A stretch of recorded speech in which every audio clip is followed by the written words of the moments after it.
નવસારી પોલીસે 3 વર્ષથી ફરાર છેતરપિંડીના આરોપીને અમદાવાદ રાજકોટ હાઈવે પર આવેલા એક ગામમાંથી ઝડપી લીધો હતો અને કાયદેસરની કાર્યવાહી હાથ ધરી હતી.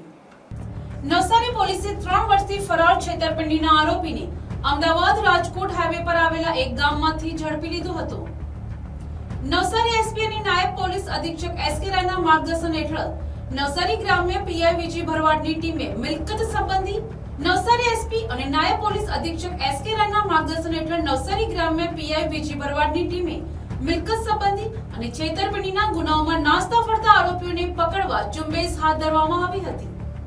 આ કામગીરી દરમિયાન એએસઆઈ મિલનભાઈ અને પોલીસ કોન્સ્ટેબલ શિવરાજભાઈને બાતમી મળી હતી કે નવસારી ગ્રામ્ય પોલીસ સ્ટેશનમાં વર્ષ 2023માં નોંધાયેલા છેતરપિંડીના ગુનાઓમાં સંડોવાયેલ આરોપી સુરેશભાઈ વાલજીભાઈ ઇટાલિયા રહેવાસી નડિયાદ છેલ્લા 3 વર્ષથી પોલીસને થાપ આપી રહ્યો છે.